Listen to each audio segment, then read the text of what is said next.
All right, so last week we started 1-7 with our inequalities. Today we are going to solve inequalities that have absolute value and real-world problems with inequalities. In day one, we were solving those nonlinear inequalities and using tables. Okay, today we're going to be talking about the absolute value, and you have a nice handy-dandy chart that's also in your textbook here that are going to help you with solving inequalities, because there's certain rules that you have to follow, okay, based on that. When you take the absolute value of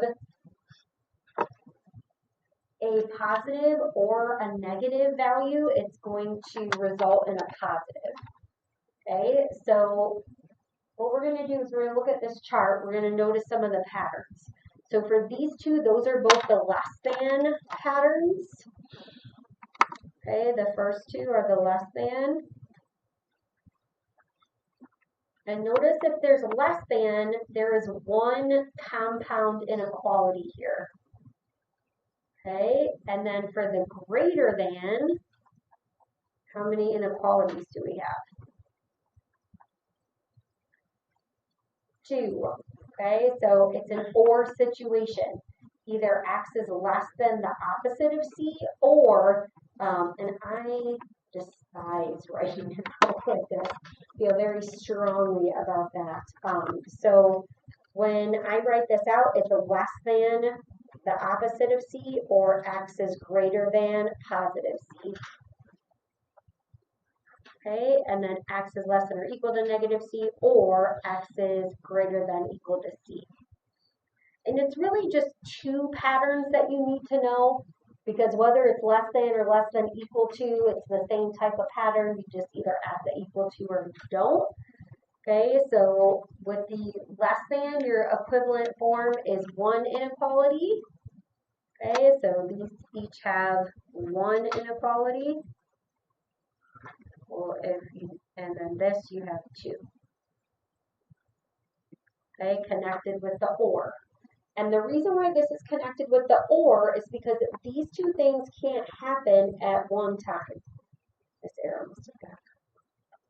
Okay, so it can either be less than a certain value or greater than a certain value. These two things can't happen at the same time. Okay, so if you have the less than, that's when you have the open circles. And then if you have the equal to, that's when you have the closed circles. So for example 1, it says to solve the inequality, and then we're going to express the answer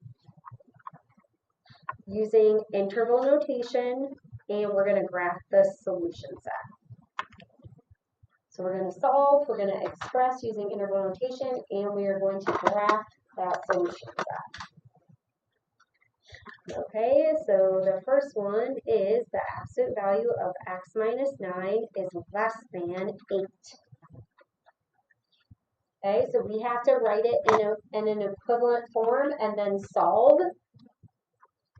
For me, it's natural to start with this, and then because it's the less than, you just have to add the greater than, the opposite value on this side. That's going to take practice and repetition. So the more times that you can write that out, the easier it's going to be for you to remember it. Okay, and then if you have a compound inequality, if you're adding 9, you just add 9 to all 3 places. Okay, that's what balances the equation. So 1 is less than x, which is less than 17. Okay, and then when you're expressing that in interval notation, that means it goes from 1 to 17. There's soft brackets because there's no equal to. And then your graph, you have 1.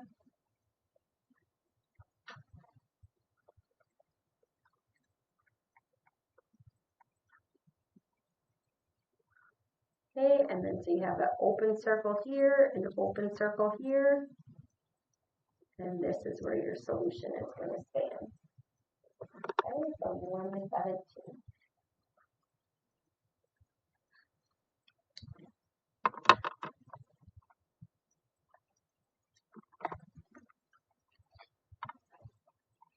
Okay, and then for part B, we're doing the absolute value of 5x plus 4 is greater than or equal to 6.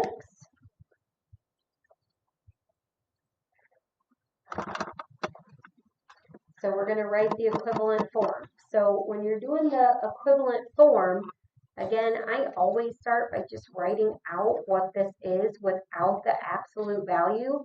And then if it's greater than or equal to, this is where you have the or. And I will always just write this one first because no matter what, you're always going to have this exact thing. But then your other value is going to be 5x plus 4. You flip the sign and do the opposite. One way you can think about that is, oh, if you were multiplying this by a negative, you'd flip the sign. It's not the exact same thing, but it can help you remember that. So if it's greater than, then you have to have the less than. Okay, if you have the less than, you have to add the greater than. Okay, and in this case, you can add it to this side. In this case, you can't. Because you can't have something that's greater than or equal to 6 and also less than or equal to negative 6 at the same time. You can have something that's less than 8 and greater than negative 8 at the same time. All right, and then we're just going to solve those for x. So if you subtract 4 from both sides, divide by 5.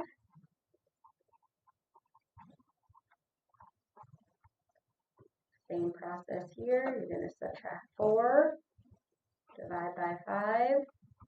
Now, in this case, you don't have to flip the sign because you did not divide by a negative. See how the 5 is positive on the bottom? So you don't have to flip the sign. You'd only flip signs if you are dividing by negative. Okay, and sometimes it's easier to do your graph first and then do your interval notation. So that's what we're going to do for this one.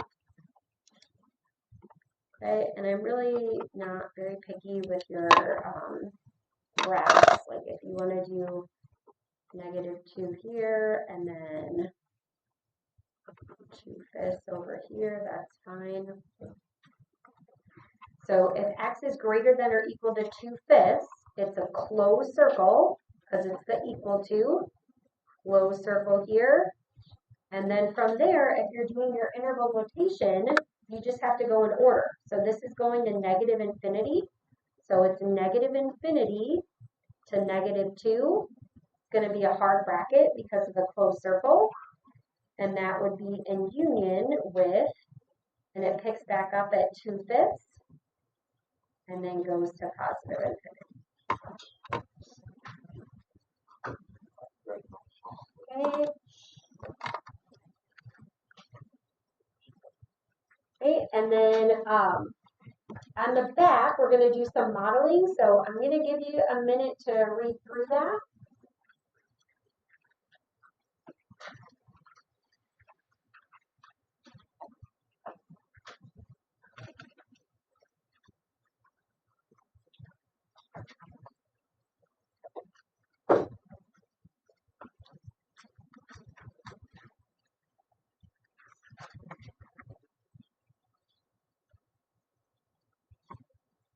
And then we're going to set up equations for each. Okay, so the carnival has 2 plans for purchasing tickets, Plan A and Plan B. Based on what we did for our warm-up, do you guys think that you can write an expression for each? Just do an expression off to the side. Okay, so I'll give you time to do that.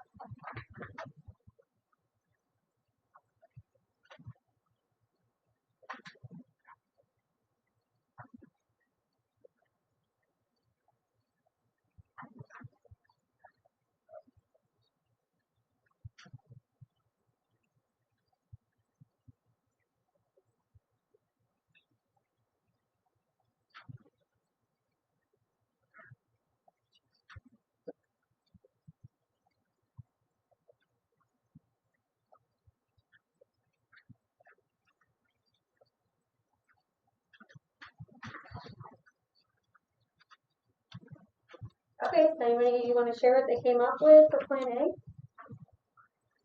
Yeah. Yep, perfect. Okay, and if you use something else other than X, that's fine. Like if you used R for ride, that's great. If you use X, that's great too. Okay, and then Charlie, you want to tell me what you got for plan B?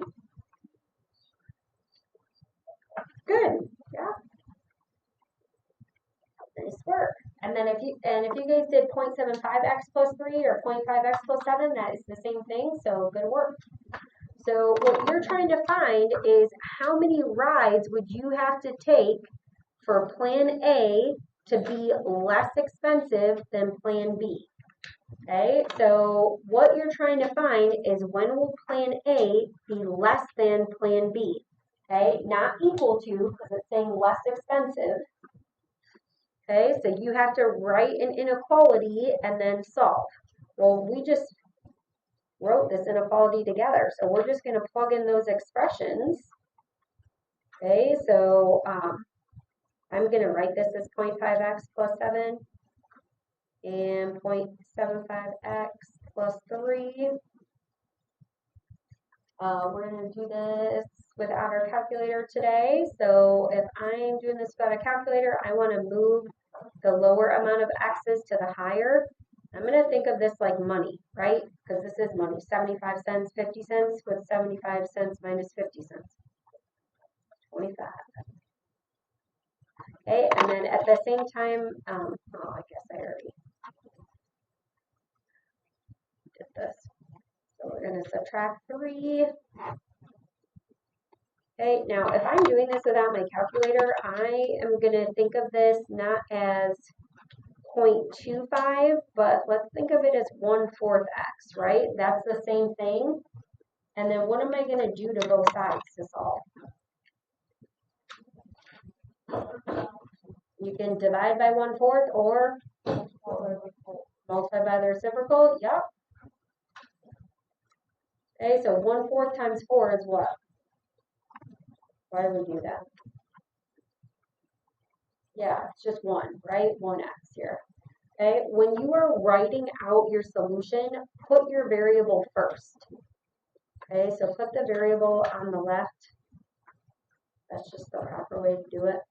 So x is greater than 16. Okay, and then sometimes they might ask you to interpret this in terms of the problem. So if you plan to go on more than 16 rides, plan A is less expensive. Plan A is less expensive.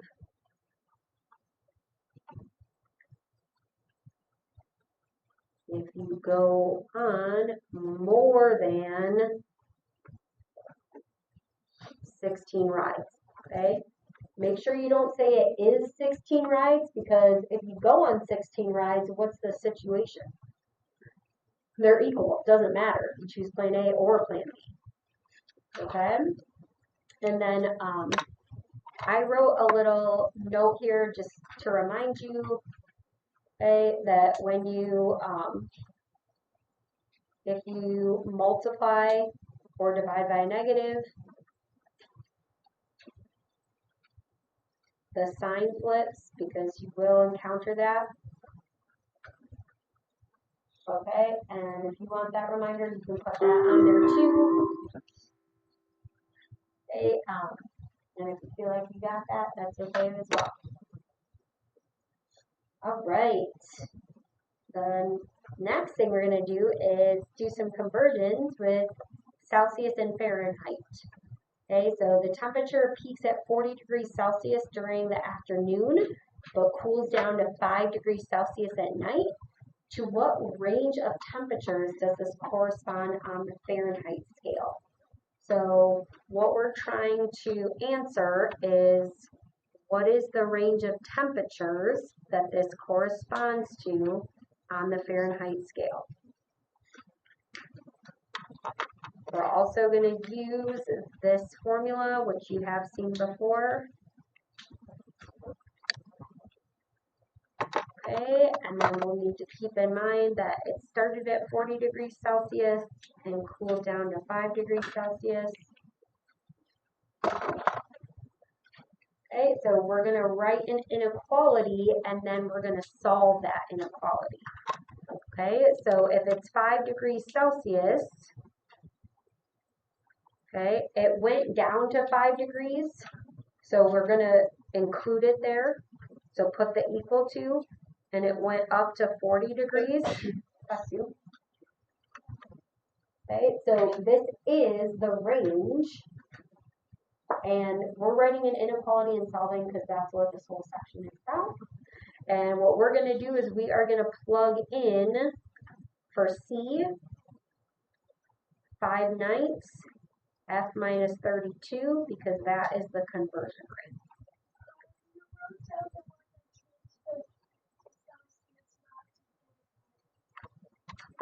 So it says C is equal to 5/9, F minus 32, and so what we're doing is we're substituting it in. So if C is equal to something, you can just go ahead and substitute, and this is going to give us what we need in Fahrenheit because we're going to be solving for F. I thought the Fahrenheit